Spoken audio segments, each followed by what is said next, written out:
아니 상속받은 게 없는데 상속세를 내야 한다? 자녀 입장에서는 억울하지만 나도 모르는 부모님 돈 때문에 세금 폭탄을 맞을 수 있습니다. 안녕하세요. 세금 어려울 땐 허진영 변호사입니다. 오늘은 상속세 관점에서 상속인인 자녀가 꼭 알아야 할 추정상속재산에 대해서 말씀드리려고 하는데요. 추정상속재산이 무엇인지 그 개념과 상속세 폭탄을 막기 위해서는 어떤 것들을 조심해야 하는지 알려드리겠습니다. 바로 이 추정상속재산을 놓쳐서 억울한 세금 폭탄을 맞는 경우가 상당히 많습니다. 지금 이 영상을 보시는 분들은 오늘 내용을 끝까지 확인하셔서 더 이상 억울하게 세금 내는 일이 없으면 좋겠습니다. 추정상속재산이란 상속인이 실제로 상속받지 않았더라도 일단 상속받은 것으로 추정하는 재산을 말합니다. 물려받은 재산이 없는데 물려받는 것으로 본다?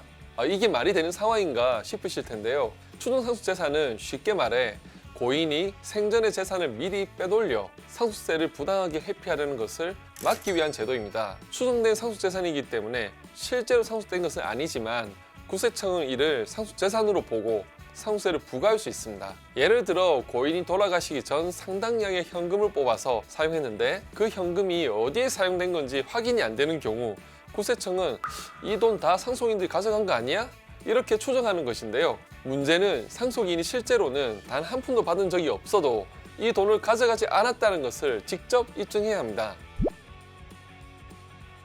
내가 쓴 적도 받은 적도 없는 돈을 입증하라니 굉장히 억울한 상황이죠. 다만 상속인이 입증하지 못한 재산 전부가 상속재산으로 추정되는 것은 아니고 추정상속재산을 보는 기준이 따로 있습니다.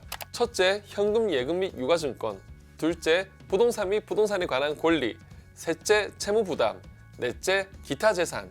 이렇게 크게 4종류로 나눌 수 있습니다. 이 중 용도 및 사용처가 명백하지 않은 금액이 상속 개시일 기준 1년 이내 2억 원, 2년 이내 5억 원 이상인 경우 상속인이 그 사용처를 직접 입증해야 합니다.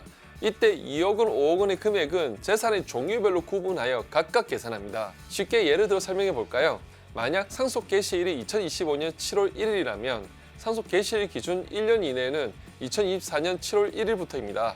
이 기간의 용도 및 사용처가 명백하지 않은 금액이 현금 인출액 1억 3천만 원, 부동산을 처분한 금액 1억 7천만 원으로 총 합계가 3억 원이더라도 재산 종류별로는 1년 내 2억 원 넘지 않기 때문에 상속재산으로 추정하지 않습니다. 여기까지 들으신 분들은 그러면 1년 이내 2억 원, 2년 이내 5억 원 이 기간과 금액만 잘 지키면 상속세 안 내도 되는 건가? 이런 의문이 드실 수 있는데요. 꼭 그렇지는 않습니다. 추정상속재산은 사용처 및 용도가 불분명한 금액을 상속재산으로 추정하는 것이기 때문에 고인이 생전에 사용한 금액 중 용도가 불분명한 금액이 다음과 같은 기준에 미달한다면 상속인이 그 용도를 입증하지 않아도 되지만 이 기준에 미달하더라도 상속인에게 증여된 사실이 명백한 경우에는 추정상속재산에 해당하지 않을 뿐 결국은 상속재산에 포함되어서 상속세가 부과됩니다. 따라서 상속 직전에 금액을 쪼개서 증여를 하거나 현금을 인출해서 꽁꽁 숨겨두는 행위로는 사실상 절세가 거의 불가능하다는 것을 알고 계시면 좋겠습니다. 이렇게 추정상속재산이 발견되면 자녀들 입장에서는 내가 모르는 부모님 돈 때문에 전혀 예상치 못한 상속세를 부담해야 하는 억울한 상황이 발생한 거죠. 그래서 국세청은 이러한 현실을 반영하여 용도 및 사용처가 명백하지 않은 금액이 있을 때 이를 전부 추정상속재산으로 보는 것이 아니라 재산 처분, 현금 인출, 채무 부담액의 20%와 2억 원 중 더 적은 금액을 차감한 금액만을 추정상속재산으로 보고 있습니다. 예를 들어 부모님이 사망 직전 인출한 현금이 10억 원이고 그중 사용처가 확인되지 않은 금액이 4억 원 미만이라면 4억 원에서 2억 원을 뺀 남은 2억 원만 추정상속재산으로 보고 과세합니다. 오늘 내용을 간단히 정리하면 이렇습니다. 만약 부모님이 돌아가시 전에 재산을 처분하거나 현금을 인출했는데 그 금액이 재산 종류별로 1년 이내 2억 원 이상 또는 2년 이내 5억 원 이상이다. 그런데 부모님이 그 돈을 어디에 썼는지 전혀 알 수가 없다.